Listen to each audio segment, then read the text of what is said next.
జగన్మోహన్ రెడ్డి ఎంత పిరికివాడంటే ఆయనకి ఏ రకమైనటువంటి థ్రెట్ లేకపోయినప్పటికీ ప్రజాధనంతో భయంకరమైన భద్రతా వ్యవస్థ నెలకొల్పాడు.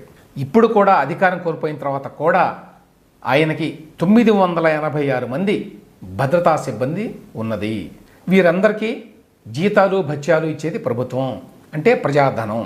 ఇంతమంది భద్రతా సిబ్బంది జగన్మోహన్ రెడ్డి గారికి ఎందుకు? ఆయనకి అటువంటి ఏమన్నా థ్రెట్ ఉందా? ఎవరి నుంచి థ్రెట్ ఉంది? థ్రెట్ ఉన్నట్టుగా ఇటువంటి రిపోర్ట్లన్నా ఉన్నాయా?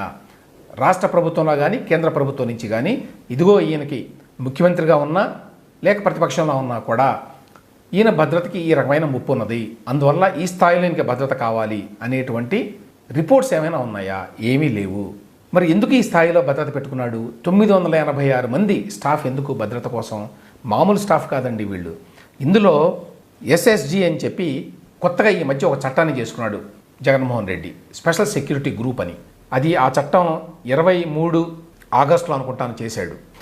దాని ప్రకారం ఎస్ఎస్జి సిబ్బందే 379 మంది. వీళ్ళు మామూలు పోలీస్ సెక్యూరిటీ కాదు, స్పెషల్లీ ట్రైన్డ్, అంటే పోలీస్ ఫోర్స్లో ఉన్నటువంటి బెస్ట్ మెన్ని తీసుకొచ్చి పెట్టుకున్నారు. వీళ్ళకి జీతం కూడా 50% అదనం ఉంటుంది వేరే వాళ్ళకంటే.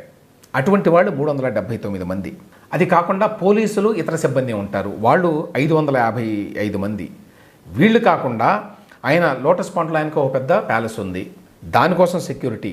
ఇడుపులపాయలో ఆయనకు ఒక పెద్ద సెటప్ ఉంది, అక్కడ సెక్యూరిటీ. పులివెందులలో ఆయనకు ఒక ఇల్లు ఉంది, అక్కడ సెక్యూరిటీ. సో వీళ్ళందరికీ మళ్ళీ ఒక 55 మంది అట దానికోసం. ఏంటి పులివెందుల, ఇడుపులపాయ, వీళ్ళందరికీ ఎవరికి కూడా 70,000 నుంచి ₹1,00,000 తక్కువ ఉన్నది జీతం. అది కాకుండా 934 మంది ఓన్లీ తాడేపల్లిలో ఆయన కోసం ఉన్నారు. ఇమాజిన్ చేయండి, దేశంలో మరే ముఖ్యమంత్రికి ఈ సెక్యూరిటీ లేదు ముఖ్యమంత్రిగా ఉన్నప్పుడు. ఇప్పుడు ఆయన ప్రతిపక్ష నేత కూడా కాదు, అయినా కూడా ఇదే సెక్యూరిటీని ప్రస్తుతానికి మెయింటైన్ చేస్తున్నాడు. ఎందుకంటే ఇంతవరకు ఆ చట్టాలు ఏమీ మారవలేదు కదా.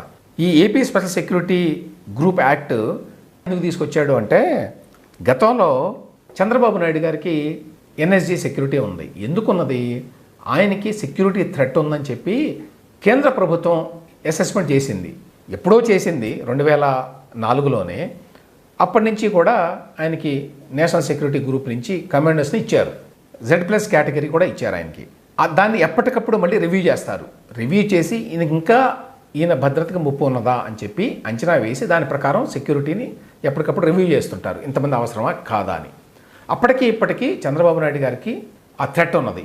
భారతదేశంలో ఒక ముఖ్యమంత్రి మీద హత్యాయత్నం జరగటం, ఆ స్థాయిలో బాంబు దాడి జరగటం అనేది మొదటిసారిగా చంద్రబాబు నాయుడు గారి విషయంలో జరిగింది. ఆ స్థాయిలో అందుకనే ఆయనకి ఆ భారీగా అంత సెక్యూరిటీ ఇచ్చారు. జగన్మోహన్ రెడ్డి గారికి అటువంటి థ్రెట్ లేదు. అందువల్ల అధికారంలో ఉన్నప్పుడు ఆయన పిలిచి అడిగాట పోలీస్ అధికారుల్ని. అందులో ఈయన పిఎస్ఆర్ ఆంజనేయులు గారు ఉన్నారు కదా, ఏంటి ఆయన ఇంటెలిజెన్స్ డీజీగా ఉన్నాడు, ముఖ్యమంత్రిని సంతోషపెట్టడానికి రెడీగా ఉన్నాడు ఎప్పటికప్పుడు. ఎందుకు చంద్రబాబు నాయుడికి అంత సెక్యూరిటీ, నాకు లేకపోవడం ఏంటి? కాబట్టి ఈయన కూడా ఎన్ఎస్జీ కమాండోస్ ఇవన్నీ కూడా ఉండాలని చెప్పి కేంద్ర ప్రభుత్వానికి రాశారు. రాస్తే కేంద్ర ప్రభుత్వం థ్రెట్ అసెస్మెంట్ చేసి ఈయనకి అంత సెక్యూరిటీ థ్రెట్ ఏమీ లేదు, అంత అవసరం లేదు, స్థానిక పోలీసుల చేత మీరు సెక్యూరిటీ పెట్టుకోండి అని చెప్పి వాళ్ళు చెప్పారు. అందుకోసం అని చెప్పి నాకు అదే స్థాయిలో మరి ఆ బ్లాక్ కమాండోస్ ఉంటారు కదా, ఆ స్థాయిలో అట్లా ఉండాలి కాస్ట్యూమ్స్ వేసుకొని అని అడిగితే అప్పుడు ఈ స్పెషల్ సెక్యూరిటీ గ్రూప్ అనేటువంటి ఆలోచన చేశారు. చేసి ఆ మేరకు ఒక చట్టాన్ని చేశారు. ఆ చట్ట ప్రకారం ఏంటి, ముఖ్యమంత్రి ఆయన కుటుంబ సభ్యుల్ని కాపాడడానికి ఒక ప్రత్యేకమైనటువంటి సెక్యూరిటీ వ్యవస్థ ఉండాలి అని ఆ చట్టంలో ఉంది. దాని ప్రకారం నేను ఇంతకుముందు చెప్పినట్టు ఈ 379 మందిని ప్రత్యేకంగా ఎంపిక చేసుకున్నారు దానికోసం. అందులో వాళ్ళకి అన్ని రకాల అధికారాలు ఇచ్చారు. ఏంటి, ముఖ్యమంత్రి దగ్గరికి ఎవరైనా తోసుకుంటూ వచ్చినా, ఆయన ప్రాణానికి ప్రమాదం ఉందని భావించినా కాల్చేయచ్చు ఎవరినైనా. కాల్చేస్తే వాళ్ళని ప్రాసిక్యూట్ చేయడానికి కూడా వీల్లేదని చెప్పి ఆ చట్టంలో ఉంది. ఈ చట్టాన్ని ప్రధానమంత్రి కోసం చేసినటువంటి ఏ చట్టం అయితే ఉందో, స్పెషల్ ప్రొటెక్షన్ గ్రూప్ అని ఉంటుంది ప్రధానమంత్రికి. ప్రధానమంత్రి రక్షణ కోసం ఏ చట్టం అయితే చేశారో కేంద్రంలో, ఆ చట్టాన్ని యథాతథంగా కాపీ కొట్టారు. అక్కడ ప్రైమ్ మినిస్టర్ బదులుగా ఇక్కడ ముఖ్యమంత్రి పేరు పెట్టుకున్నారు. అక్కడ అపోజిషన్ లీడర్ కూడా అదే రకమైన సెక్యూరిటీ కల్పించాలని ఆ చట్టంలో ఉంది. వేరేజ్ ఏపీలో జగన్మోహన్ రెడ్డి గారు చేసినటువంటి చట్టంలో ఏం చేశాడు, అపోజిషన్ లీడర్ పేరు తీసేశాడు. ఓన్లీ ముఖ్యమంత్రికి, ఆయన కుటుంబానికి మాత్రమే ఈ స్పెషల్ సెక్యూరిటీ గ్రూప్ ప్రొటెక్షన్ ఉండాలి అని చెప్పి రాసుకున్నాడు. ఇప్పుడు ఆయన మరి ముఖ్యమంత్రి కాదు, కనీసం ప్రతిపక్ష నేత కూడా కాదనుకోండి ఎమ్మెల్యే. కాబట్టి వెంటనే ఇది తీసేయాలి ఇప్పుడు ఇవన్నీ కూడా. మరి ఆ కార్యక్రమాలు కొత్త ప్రభుత్వం ఎప్పుడు చేస్తుందో తెలియదు. కానీ ఈలోగా మాత్రం ఆ సెక్యూరిటీ అంతా కూడా కంటిన్యూ అవుతోంది. తర్వాత చాలామంది చూసుంటారు, చంద్రబాబు నాయుడు గారికి ఎన్ఎస్జీ సెక్యూరిటీ ఉన్నా కూడా ఆయన డొక్కు టాటా కార్లో వేసుకొని తిరుగుతుండేవాడు ఎప్పుడు. ఈ మధ్య వరకు కూడా, మొన్న సీఎం అయిన తర్వాత అనుకుంటాను ఆయనకి ఫార్చ్యూనర్లో వెళ్ళమన్నారు. అవి కూడా కొత్తవి కాదు, పాతవే. కానీ ఇప్పటికీ జగన్మోహన్ రెడ్డికి బుల్లెట్ ప్రూఫ్ ల్యాండ్ క్రూజర్ అనేవి చాలా ఎక్స్పెన్సివ్ కార్లు, ఆ కార్లు ఉన్నాయి. ఈయన భద్రత కోసం ఈనాడు వాడు వేసిన లెక్క ప్రకారం ఏడాదికి 296 కోట్ల రూపాయలు అవుతుంది. కానీ నా అంచనా ప్రకారం ఇది 400 కోట్ల రూపాయలకి ఎక్కువే అవుతుంది.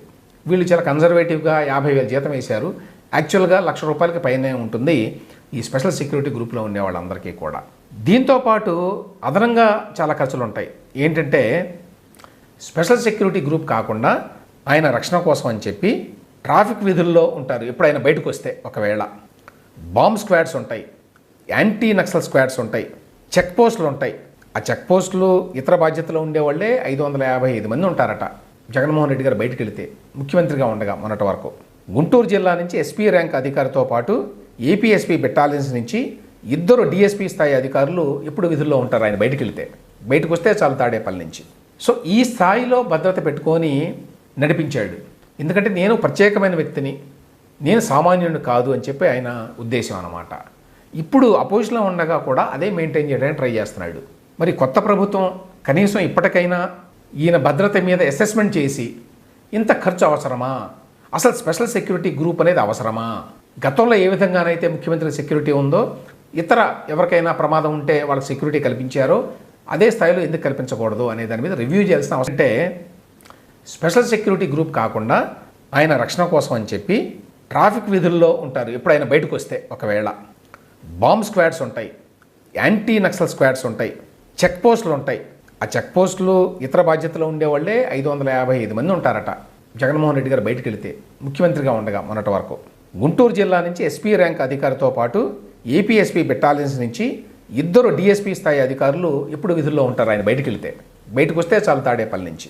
సో ఈ స్థాయిలో భద్రత పెట్టుకొని నడిపించాడు. ఎందుకంటే నేను ప్రత్యేకమైన వ్యక్తిని, నేను సామాన్యుడిని కాదు అని చెప్పి ఆయన ఉద్దేశం అన్నమాట. ఇప్పుడు అపోజిషన్లో ఉండగా కూడా అదే మెయింటైన్ చేయడానికి ట్రై చేస్తున్నాడు. మరి కొత్త ప్రభుత్వం కనీసం ఇప్పటికైనా ఈయన భద్రత మీద అసెస్మెంట్ చేసి ఇంత ఖర్చు అవసరమా, అసలు స్పెషల్ సెక్యూరిటీ గ్రూప్ అనేది అవసరమా, గతంలో ఏ విధంగానైతే ముఖ్యమంత్రి సెక్యూరిటీ ఉందో ఇతర ఎవరికైనా ప్రమాదం ఉంటే వాళ్ళకి సెక్యూరిటీ కల్పించారో అదే స్థాయిలో ఎందుకు కల్పించకూడదు అనే దాని మీద రివ్యూ చేయాల్సిన అవసరం ఉంది ఇప్పుడు.